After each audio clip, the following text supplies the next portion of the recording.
Welcome to Conversations with Kay. I'm Kay Ryder, and every week I talk with Vermonters who are leaders in the fields of government, healthcare, education, the arts, and community life.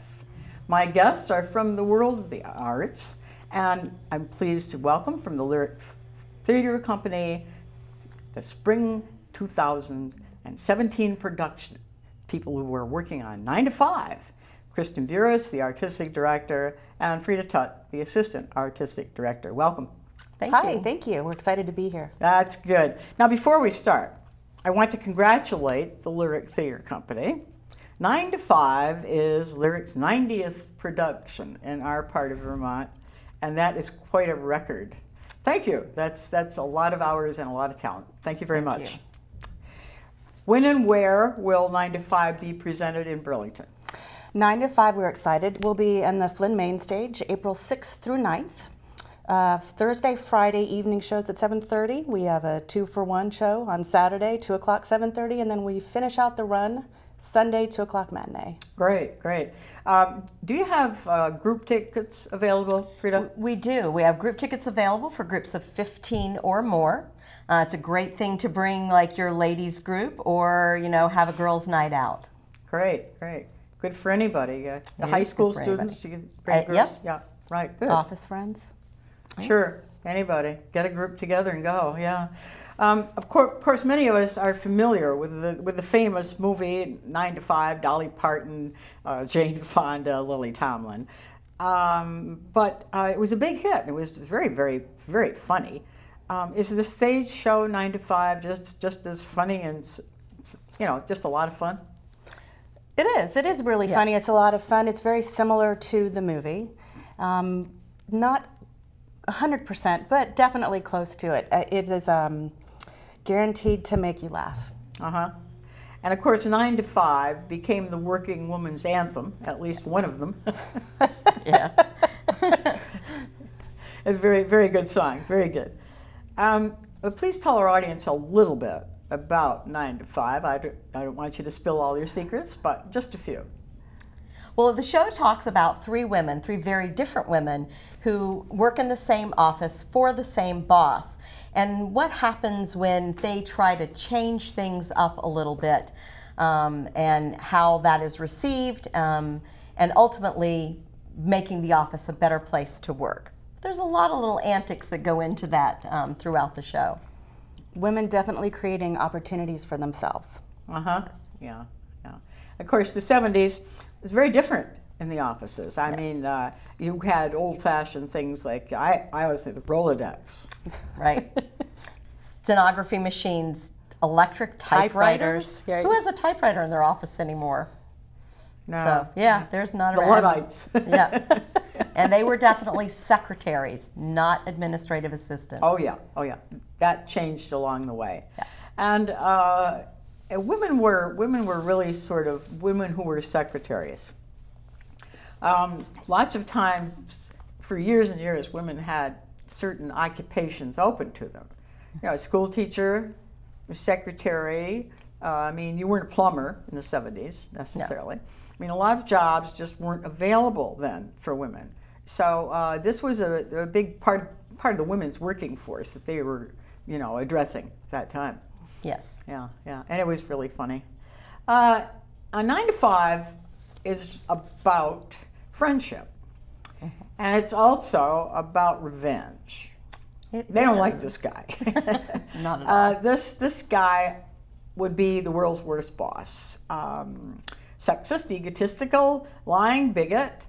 I'm sure there are a few people around still who are bosses who would be one of those things maybe, but there could be. It is very timely. Let's just put it that way. It's very timely. Right, yes. Right. So they are really trying to get around this guy, and they are thinking of not only ways to make the office better, but to get revenge. And they have their wildest fantasies about getting revenge on this guy. Yeah. How do you depict this on stage, that it's a fantasy? It's going to be a lot of humor, a lot of costuming, and a little bit of smoke and haze. We'll take the audience from their location to a fantasy location and then bring them back every now and then. Lights and music also play a really big part in it. Right. I don't think anybody's going to get confused that they're actually No. right where they are. Okay, right. Costuming has a lot to do with A lot of this. costuming for this, yes. Is the stage divided, or? In a sense, yes, Right. it is. Divided by lights. So lights will transition from the living room to the fantasy and then back once each fantasy is over. Okay. Do you think that I think obviously that this show hit a nerve with women in the 70s. I mean, companies were kind of really keeping women down then. They weren't paid as much as men. What else is new? And their thoughts about making over the workplace, their thoughts that they had about this, these weren't really grandiose things, were they? Just No, little very, things. very ordinary things like job sharing, which now job sharing it's almost happens everywhere. Equal pay for equal work. Daycare on site, things like that they thought of, that didn't exist at that time for women to enable them to become a productive part of the workforce and have a family too. Well, we still don't have that. We Not still completely. we still don't have that, and it's amazing that this was talked about in 1970, and here we are. We're almost 50 years later, and we're still talking about it. Yeah. But I do think for women to reach their potential, I think that you do need these services and this help, and it's not just for women. I think it's for husbands, fathers too, because it's hard for either one of them to come home from work and have to jump right in and do everything. Services to support the families. We don't have the same traditional women stay home, take care of the kids, men go out and earn the bread. It doesn't work like that anymore. So it does make sense for opposites to be more supportive. Right, and this has to come from society. It really does. I believe that this has to be a state, federal type programming. I mean, it's not going to happen just in one little city or another little city. No. Well, you can start in one place, but it needs to be considered a real priority, and I don't think we've hit that yet. And maybe humor is one way to help us look at this and think about it again. And so it's a very timely show. Yeah. Yeah. And there is a lot of humor in this show. One or two laughs here or there, just a few. It's all about fun. Yeah. Yeah, good. Well, a lot of very serious things can be handled with humor, as long as you have a light touch. Dolly Parton, this was her first movie, interestingly enough, 9 to 5, and she wrote the lead song, and then she did the music for the stage show, all the music. We all know she can really sing, and she's very talented, but we don't often think of her as a composer, do we? Not often, but She's got a huge catalog. right, very huge college. She's a really amazing songwriter. A very talented musician. What else has she written? She has actually a Christmas special that came out last year, considering that she's almost 70 now, and she's still writing and performing. And she has another movie coming out this year that she has written the music for, mostly going back to her days in Tennessee, her early days as a child in Tennessee, and kind of transforming that into movies, but writing songs to go along with those movies. I haven't heard of that. What's the title of that? Oh, I think Smoky Mountain Christmas, maybe? Okay. Oh, that sounds familiar. Yes. Yeah, I think it's a Smoky Mountain Christmas. Yeah. Now, I know people who have been to Dollywood and just had the most wonderful. Have you been to Dollywood? Talk about it. Talk about it. Great barbecue, lots of fun. I went a couple of years ago, more than a couple of years ago. It was definitely fun, definitely worth the experience. Yeah, and it really it's all about her in some ways, Right. and country music, and It's fun, it's accessible, you feel good, and there's great food. great food. Great food. And do they do a lot of music there? Yes, lots of live stage, smaller productions, brightly colored costumes, which you'll see in our 9 to 5. Country, bluegrass, it's great, Yeah. or was great. Yeah. Well, I saw her in the movie about the women there. I can't think of the title of it. In the beauty parlor. What was that? Steel Magnolias. Steel Magnolias. She was so good in that. Yeah, she was very good. She's really a good actress. Yes. Yeah. Really good. She can certainly, and she can depict working women very well. She feels very authentic when she's on stage. I think that's why she's so beloved. Her work is very accessible. It makes sense to a lot of people, regardless if you have a shared experience or not with living in the country and growing up poor. She's great. Yeah. Yeah, that makes sense to me. She's not playing roles all the time. She plays a role, but yet she's very authentic within the role. I think she chooses her roles carefully. Very carefully. Yeah, I like her. I'm not big on country music, but I do enjoy her. So I don't know what that says, but anyway. So you have a lot of singers and dancers in the show? Yeah, about 40. About 40, 36 to 40 cast members. Yeah. Who's your choreographer? Really excited. We have a choreographer who is new to choreographing for lyric, but she is a dancer and gymnast. Her name is Corey Camerlengo. We're very excited to have her, step up and this be her first main stage lyric show as a choreographer. She's been in many shows and is a fabulous dancer. And she has an assistant, Christopher Brown, who is also a longtime lyric member, so he's been on stage a lot as well. Okay, so obviously you have a lot of singing. I'm not too familiar with the numbers in the show, except for 9 to 5. Mm-hmm. I would imagine that maybe a lot of people, that might be the first time they've heard these tunes. What do you think? Yes, and the interesting thing about the show is it's not just country music. You have 1 or 2 little country numbers, but then you also have blues, and you have jazz, and you have big gospel-sounding pieces. It's very, very interesting and eclectic from a musical perspective, and our cast is certainly able to sing it all with great command.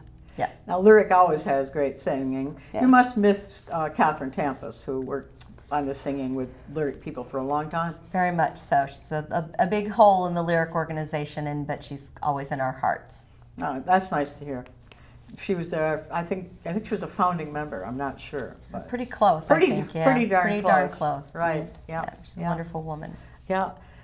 How important is it when you were looking for people to play these roles? I mean, when you look for people to play these roles, how important is it to get the right chemistry for these women? Because they are different, aren't they? Very different. Very different. The women's roles are very different. So the chemistry between them is important in themselves. Can they be, the strong woman, or can they be the meek woman? But also, can they be a friend? Because they do develop this really nice, tight friendship, and so you've got to have that chemistry for that friendship to be believable.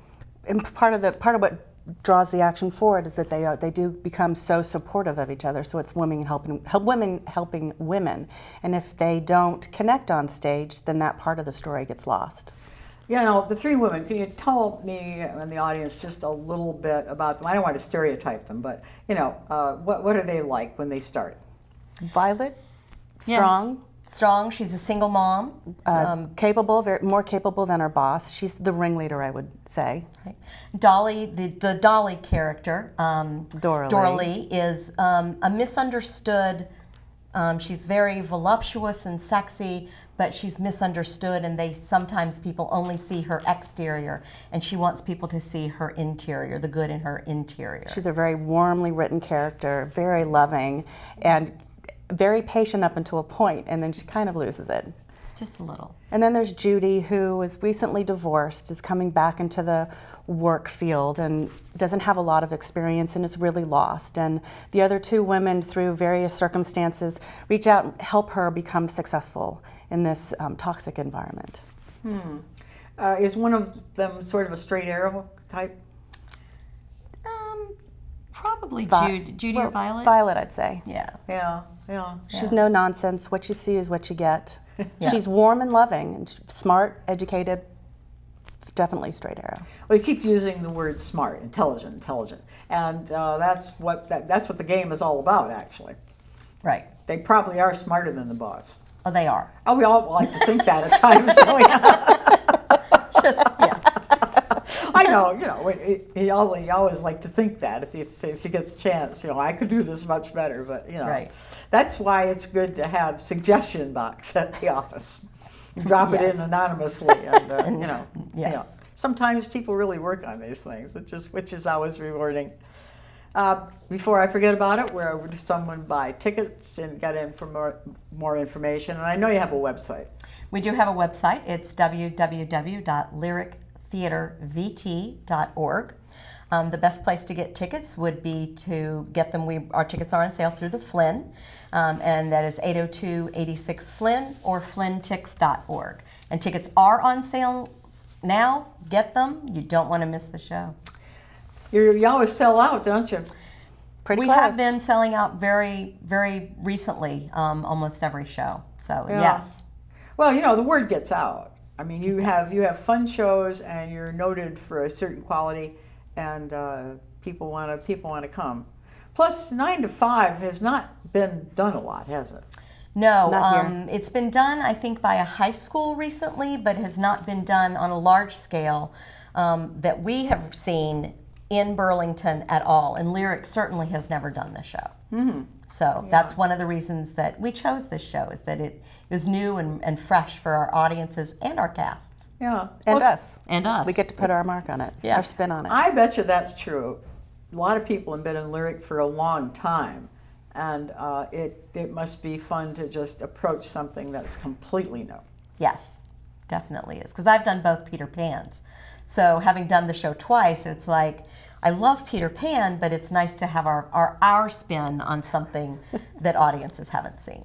Okay, well, let's talk about that. Now, you've both been in the Lyric Theater company now since the 1990s, I guess. And you've seen and done a lot. Tell our audience a little bit about what you've done on stage and off.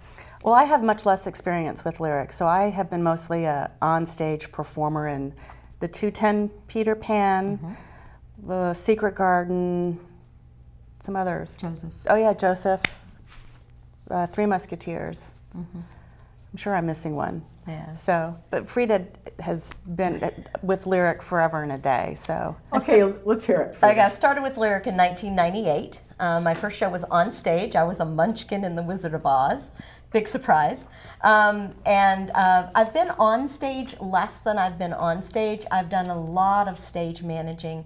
And in preparation for assistant directing with Kristen, I tried to work every crew so that I brought a good technical knowledge to the artistic side as well. But I think my favorite role was in the producers, when I was the little old lady that Max Bialystock first tries to get the money from.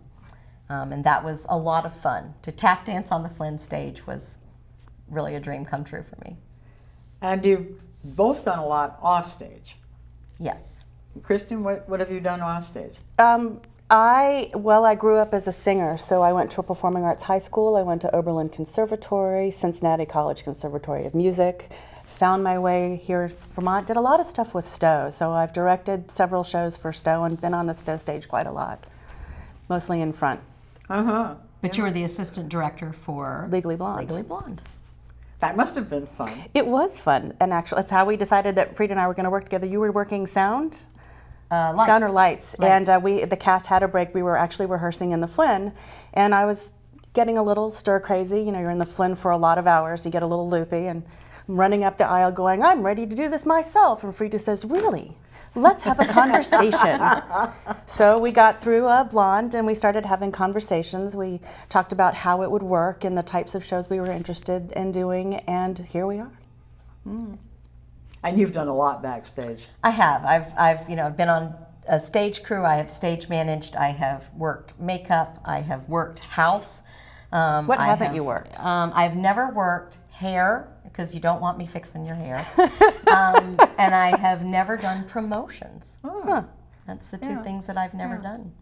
Well, now, there are a lot of people who need help with Flynn, and one is promotions, and Pat Boera, who's worked with me a long time now, is excellent at this. She is very good. She is, and we nabbed her right away. We wanted to make sure that Pat was the one putting our message out about 9 to 5. Yep, well, she does a great job. She And does. she gets me all the materials I need, which is extremely important. Good. Yes. Now, 9 to 5 is a kind of a female-heavy show, in a way. It's one of the reasons. A lot of roles for women.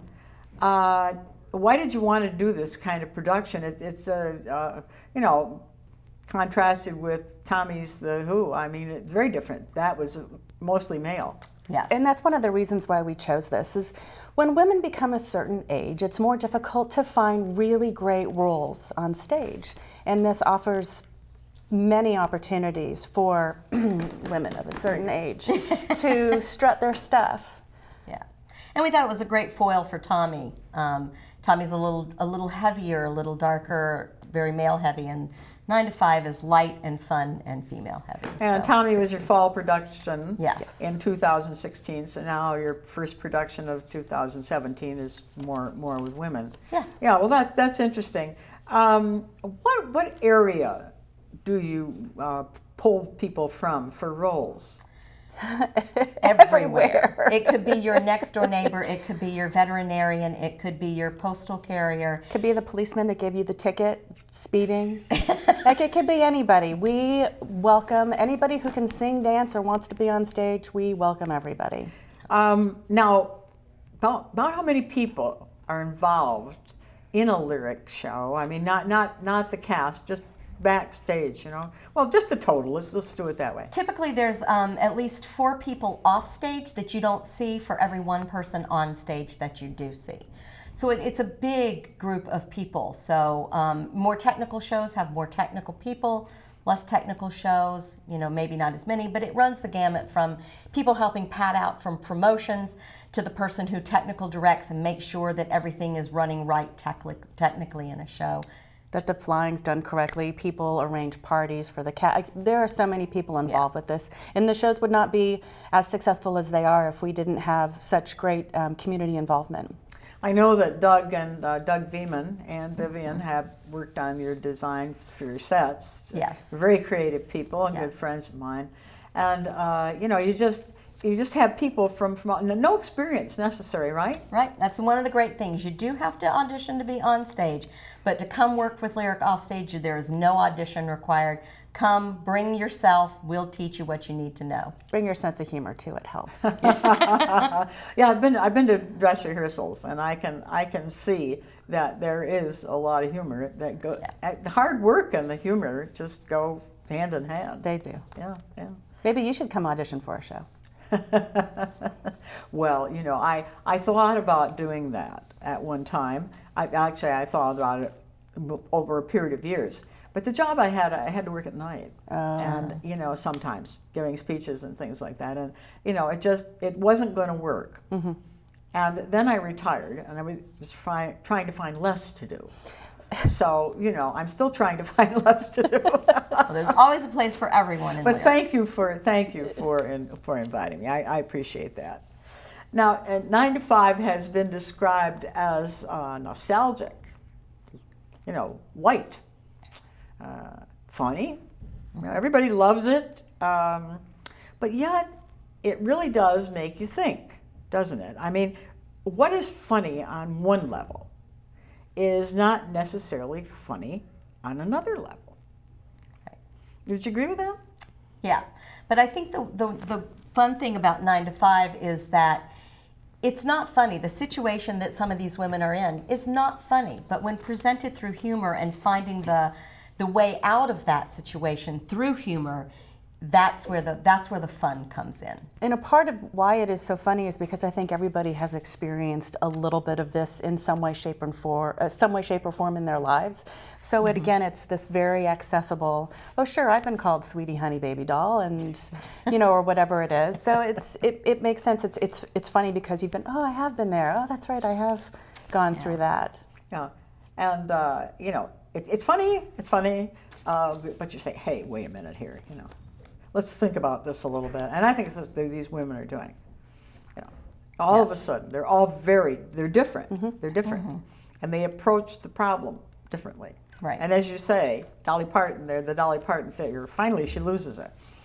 She just finally, I've had it too. Come on. And I think it's interesting that this goes on all the time, and this is a funny way to look at it.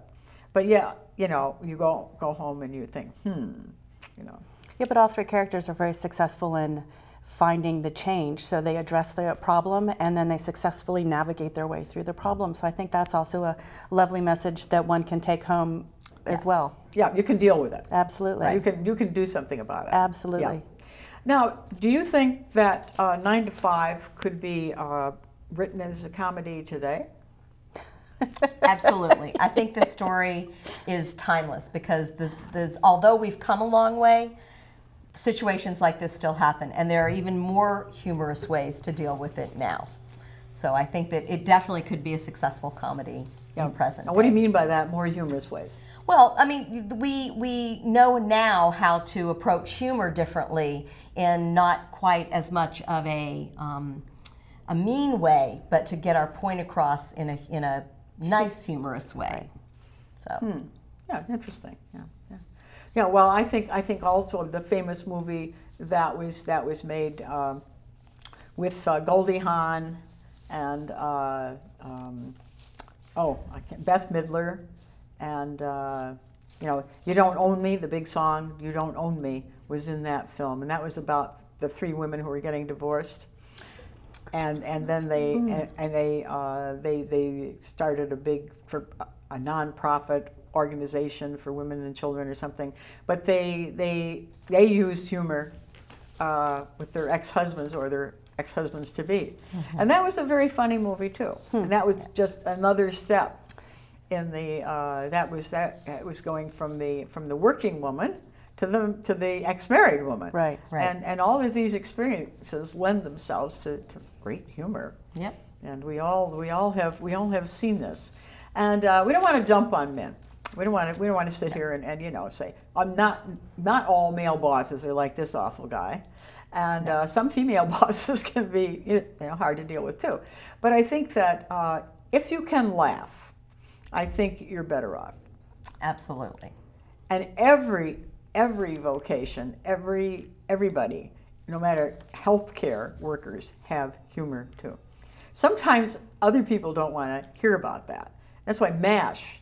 Some of our friends didn't like the original MASH, but anybody who'd ever been in healthcare, you have to have humor. Right. It carries you through. If you can't laugh about it, you're going to cry about it. That's Nobody right. has time to cry. So. Absolutely. Well, I want everybody to come and see this show. I think it's just one of the great things. I'm so glad you're doing it. Thank you. And Thank you. I love humor, and I think that with humor we can do so much to help us get through life and have a wonderful evening too. It's great That's stuff. So thank you for coming.